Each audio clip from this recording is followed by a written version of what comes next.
les années 1968, quand j'ai découvert la sophrologie, pour moi, elle s'est imposée directement dans le cadre de mon exercice professionnel, avant même que j'envisage de devenir un sophrologue à plein temps. La raison en est extrêmement simple, c'est que pour moi, la sophrologie repose sur trois principes fondamentaux que vous connaissez tous, mais principalement sur un premier qui est à la fois son point de départ et sa constante de retour. C'est le principe du schéma corporel. Schéma corporel comme étant une réalité vivante, une réalité dynamique.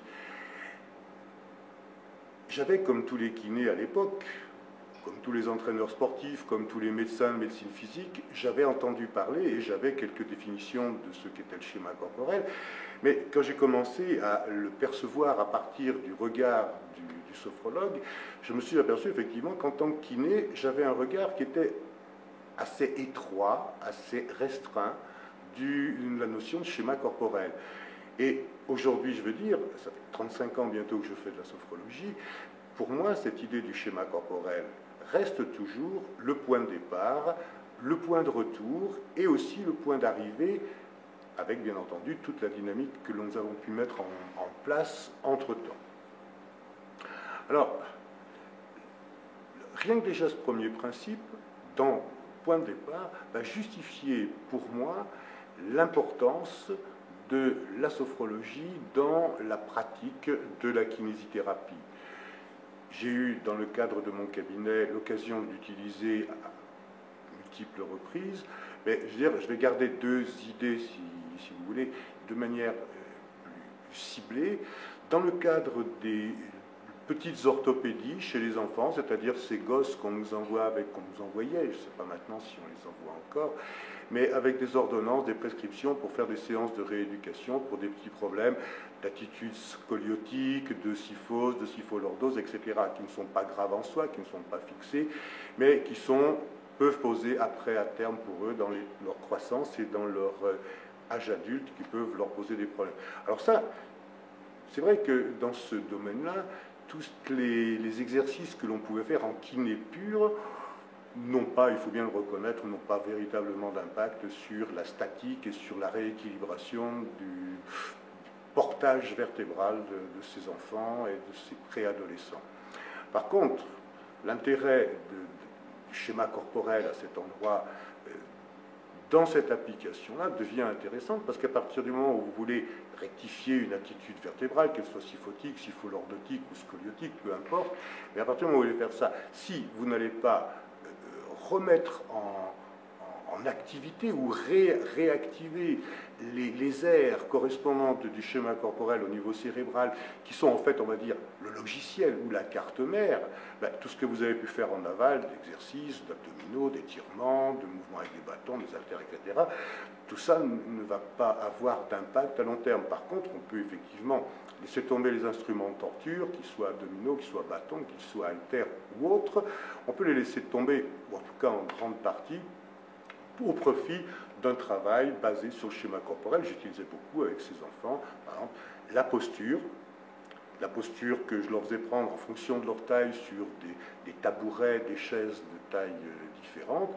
mais amener à percevoir leur dos, amener à percevoir l'idée de leur dos, souvent à travers des radios qui avaient été prises, parce que en fait, le gosse, il ne voit pas son dos. C'est un jour comme ça, fortuitement, ça s'est découvert. Ah, t'as le dos tordu. Bon, ben, la radio va lui permettre de voir ce que lui ne voit pas. Personne ne voit son dos en direct. Donc,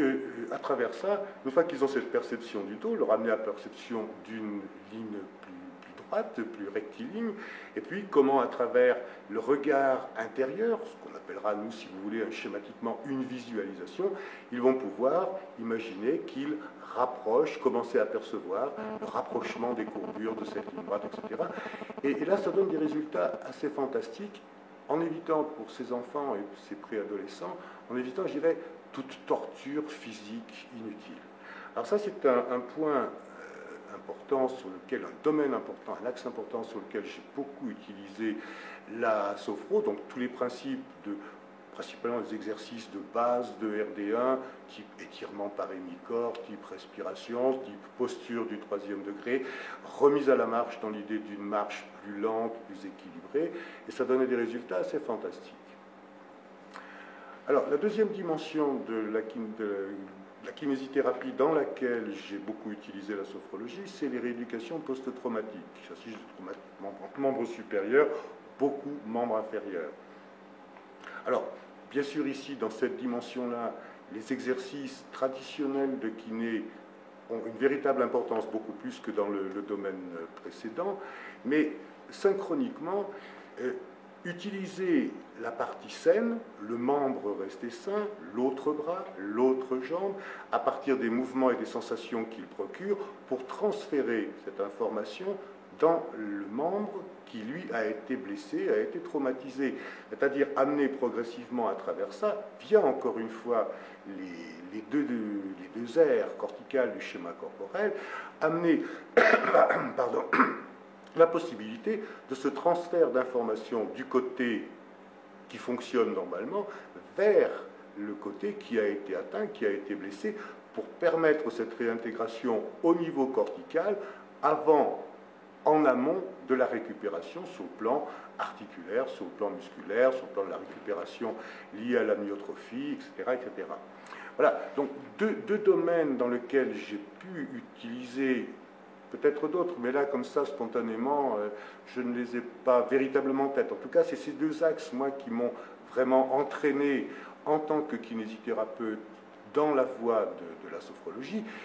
Et puis ensuite, bien sûr, toutes les extensions qui ont pu en faire. Ces enfants qui souffrent d'un problème de statique, ces personnes qui souffrent d'une problématique liée à un trauma, par exemple à une fracture, à une entorse, ou à autre chose, à une prothèse, par exemple, on peut les transférer par extension sur toutes nos problématiques, à nous, de statique. Hein. Je reviens pour terminer sur l'idée de cette marche du 3e degré.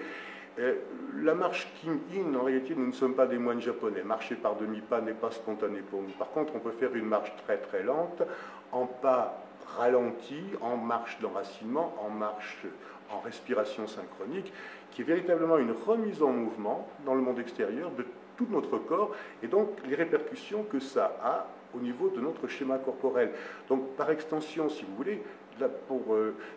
conclure, la notion de schéma corporel que les kinés ont, que les médecins de médecine physique, que les entraîneurs sportifs ont, elle est très bonne, mais nous, en tant que sophrologue, on va beaucoup plus loin. Le schéma corporel va intégrer, bien sûr, toutes les parties du corps et tous les mouvements du corps, mais va intégrer les prolongements, voire les substitutions au niveau du corps en cas de prothèse, mais va intégrer aussi progressivement les prolongements du corps dans le domaine du sport, dans le domaine de la conduite automobile, etc., mais va aussi intégrer tout l'environnement. Voilà où j'en suis arrivé, là, aujourd'hui, au bout d'un certain nombre d'années. Aujourd'hui, je ne pratique plus depuis bien longtemps la kinésithérapie pour des questions de temps et de fonctionnalité. Mais je n'oublie pas mon passé, je n'oublie pas mes origines, et je dirais que dans mes groupes, dans mes formations, le fait d'avoir cette formation à la base d'anatomiste, de physiologiste, une formation très physique, mais d'une utilité constante, et de permettre, et je réinsiste une nouvelle fois, ne jamais oublier que la sophrologie repose sur 3 principes fondamentaux, nous sommes bien d'accord, qui ont tous leur utilité, mais que le premier entre tous, c'est au point de départ, jusqu'au point d'arrivée, ne jamais oublier que le schéma corporel, avec toutes les dimensions auxquelles il nous permet d'accéder, reste et doit être une réalité vivante, dynamique et soigneusement entretenue et affinée.